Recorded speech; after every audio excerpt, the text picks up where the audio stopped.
Today we are making pico de gallo salsa. Now the word pico de gallo means small pepper salsa. Pico means small and de gallo means pepper. So here is our array of different ingredients. Now we have some onions, some pepper, some green pepper, some onions, some chopped up onions, some cilantro. And we also have some tomatoes, which we're going to chop up, and we're going to squeeze some juice out of a lime. Now, this ingredient is cilantro, you see. This is what cilantro looks like. It's chopped up very fine, not as fine as capers, but you can see how fine it's chopped up. And then this is what it looks like when you get it from the stove. You see the big head of cilantro, which you get from the market. Now we're also using some hot red pepper. Now you realize you're supposed to wear gloves, but I'm not wearing gloves because gloves are a distraction while cutting the pepper because my hands are too small and they won't fit. But if you don't wear gloves and you cut a really hot pepper, your hands are going to burn for hours and you're going to feel very miserable. And believe me, if my hands would be burning up, the whole film would have to be deleted. And I would be crying, hollering, complaining, crying a lot of that things for hours. So this is how you cut a chili pepper. So we're going to cut the pepper first because that is the hardest part of the assembly. So we're going to cut the stem off. So cut the stem off, and then there is you see some seeds in there. I'm just going to pull those out. The stem is not always the best part because you don't want people to eat stems. Oh, well, that was a little too big. Now we're going to cut in between the pepper.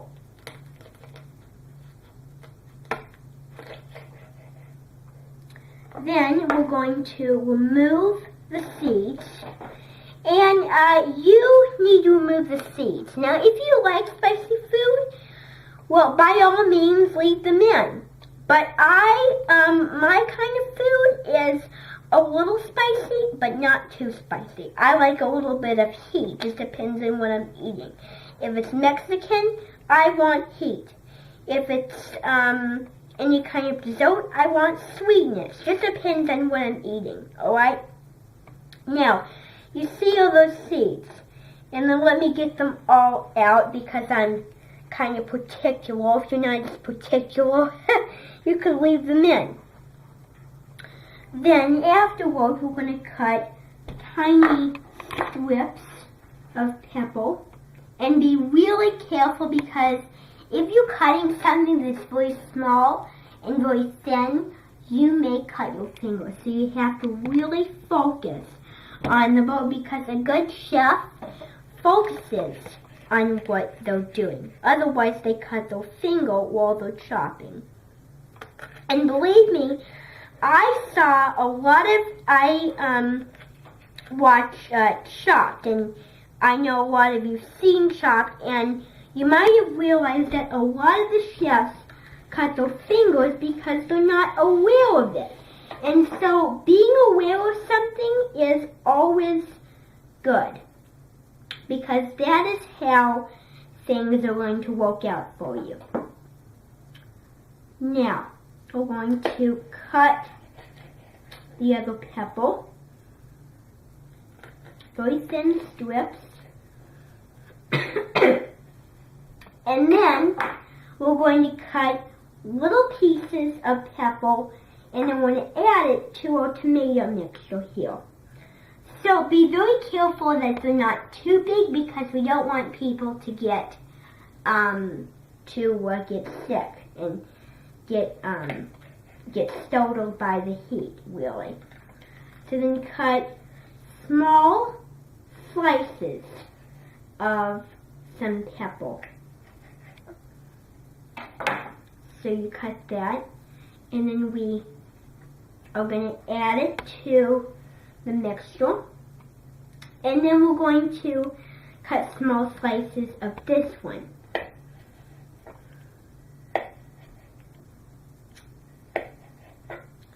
So this one's a little less orange, and sometimes they can be less orange, and the dish is still going to taste good.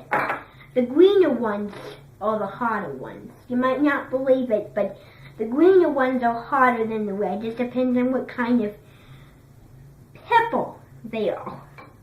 So then cut pepper again into small slices.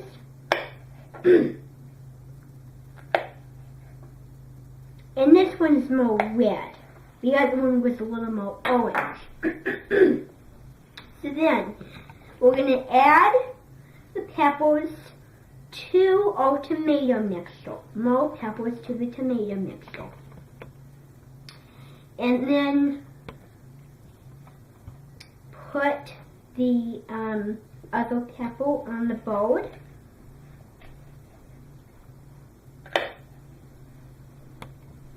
Cut that one that's a little too big.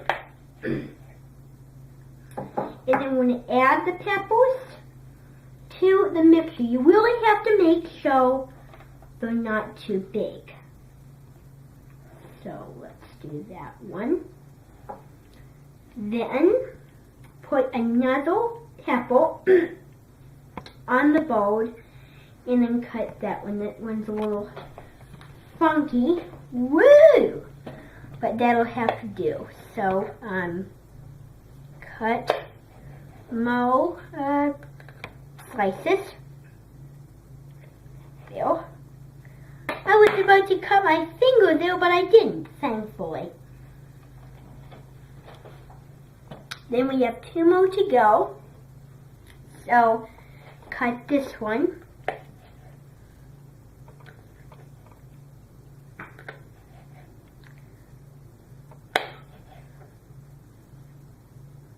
Very good. And this salsa, the pico de gallo, is a very famous and popular salsa all over Mexico. And I actually was watching some Mexican cooking shows. Mexico, one plate at a time. And I don't know if you've seen it, but there, he does some pretty fascinating recipes. Rick Bayless, he does some recipes I never knew about. Usually when people think the Mexican cooking, they think of tacos, enchiladas, cheese, beef, chicken. But he takes Mexican cooking to a whole new level. So then add the peppers in. And then we added all pepper flavorings. And then we're going to dump this in the garbage so we don't have seeds on our tomatoes. Now let me get the, oh good gracious. Well, how would I do this? So then pull the seeds into the garbage. There. Now we're going to cut the tomato. So here we have some of our, this is the hot pepper. And the reason I didn't cut the hot pepper was because I needed to wear gloves, and so my hands are too small and it distracts me from cooking. So then put the spoon in it and I burn my fingers. Now, one thing I forgot to mention is if you're cutting your peppers, you have to don your gloves and not ever touch your face. Otherwise your eyes will burn and it'll be painful. Then we're going to add in our onions. We're going to put some chopped onions in the mixture. Get a spoon for that. I didn't know why I used a knife. And then our cilantro. Put the cilantro in the thing, and I never waste anything because I really like cilantro. I like the smell, I like the flavor, and I love it when Mexican cooks put cilantro in the salsa. I love it when they do that.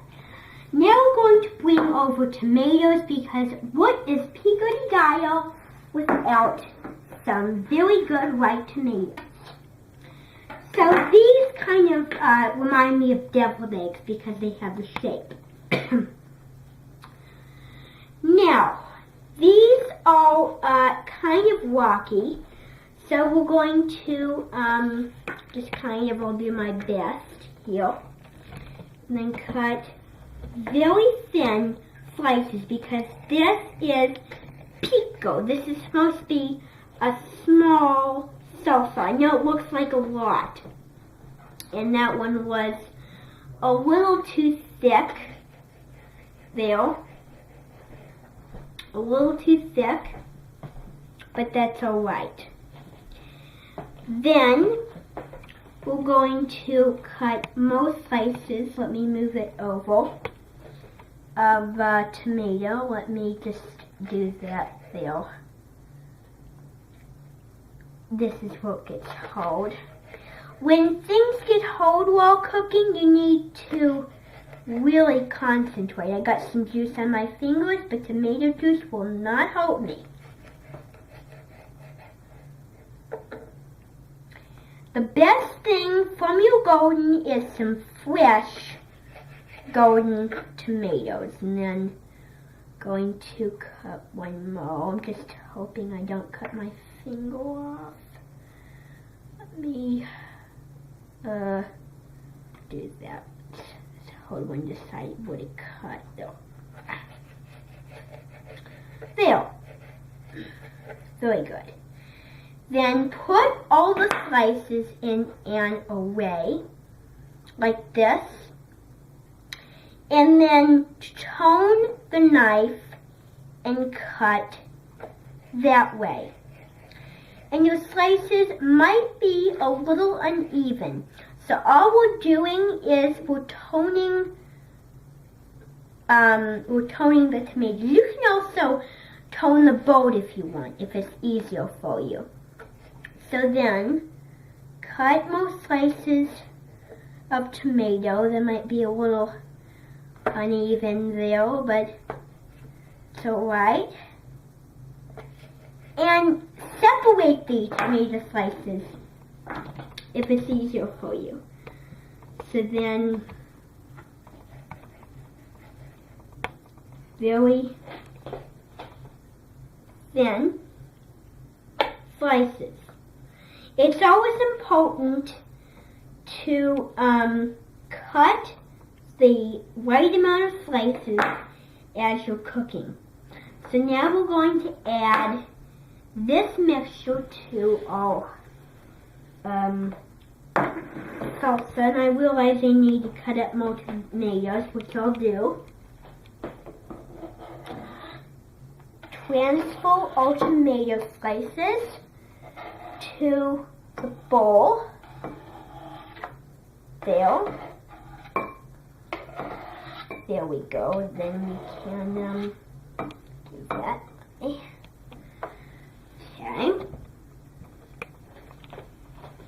And then bring over our other tomatoes. So again, all you do is you let me get a napkin to wipe off my knife so I don't get cilantro.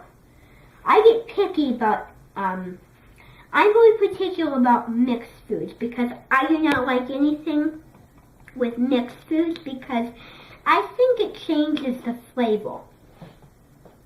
So, cut the tomatoes into strips, just like so.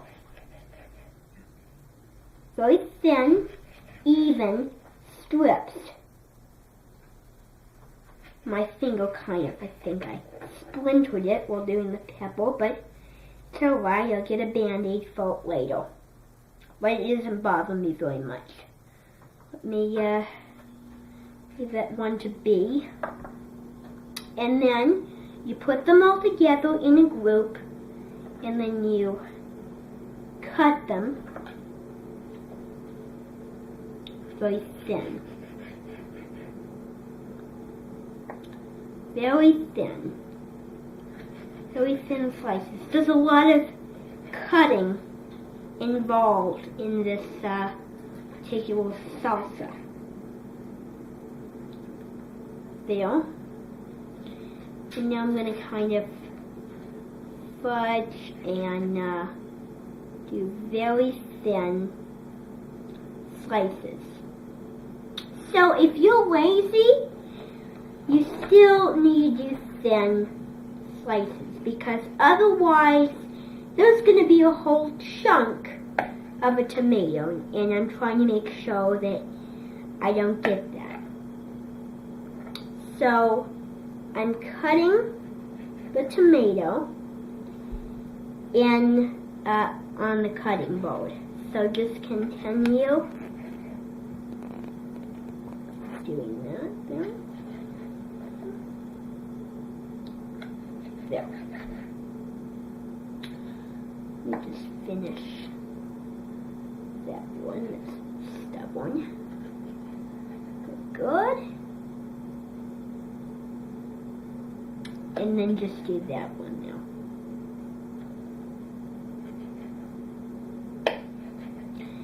And then put more tomato in the salsa. You want enough tomato to do the work.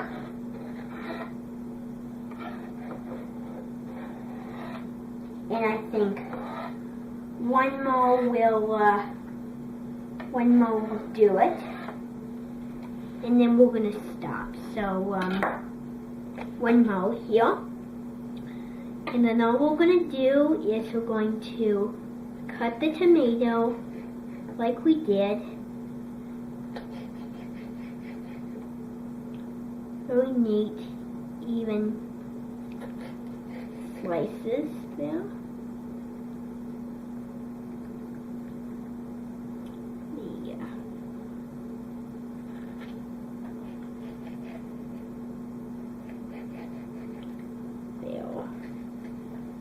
There. Then we're going to cut more tomato slices there. And sometimes you're kind of impatient to get it over with, but you need to be patient. Cooking requires patience, and you all should know that. The other one, I don't like that one. Let me just discard that one because it's not very neat. And then put all the slices in a group like so, and then cut them again.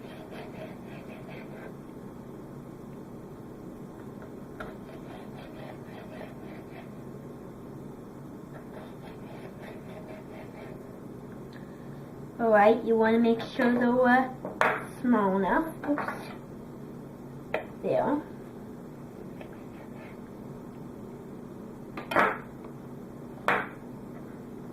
Then, we're going to put the tomatoes in the mix. I just hope I didn't spill anything. Well, I spilled a little bit. Well, I didn't spill anything. Just a reflection coming from the glass. Or the bowl, rather. So I think that's all the tomatoes we need because it looks like enough. And now we're going to talk about the lime. So let me clean off the bowl here so I can walk. So we're going to cut the lime in half. So I'm going to cut the lime. Oops, do the other napkin. That. And then we're going to cut the lime into, this is kind of tricky. Well, Want me to help you? Would you like some help? Oh, not so much. Can do the Here, watch your lime. fingers. There, thank you. Do the lime now. Thank you for your help. Now, we're going to squeeze it through a strainer because this is very important because there are seeds in the lime. I know you don't see them. Look, there's no seeds in the lime. But if you squeeze it, then you'll see seeds. And I don't want people to taste them and like, is that a seed in your pico de gallo sauce? So we're going to strain it. We're going to squeeze the lime. Hopefully this lime is easy enough to squeeze. If it's not, it's alright. So then squeeze with your hands to get enough, get enough lime juice.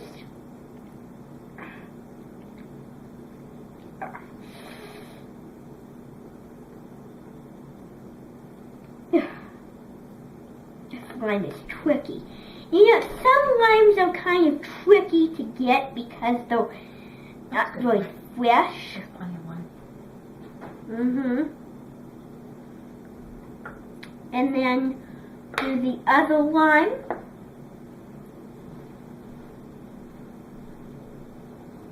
The other lime, you need all the limes in the thing. There. Getting all that flavor. And cooking is important because you want to make sure you don't get too little or too less. And now we're going to season it, not very much because we don't want this to go over salty. And then we're going to stir it all together. So we're going to mix it around very nicely. We have the tomatoes, the hot red pepper, the cilantro, the onions, and we have the fresh lime juice. And lemons are not very popular in Mexican cuisine. Limes are more popular because they add a very nice flavor. And limes are used in ceviches. They have this popular sort of thing with seafoods and lime juice, and limes are really good for this sauce. A ceviche would work very nicely with this as well. So let me clean off my spoon. A little more mixing. And this is pico de gallo salsa made with some tomato, some fresh lime juice, some hot red pepper, and some onion. Bon appetit.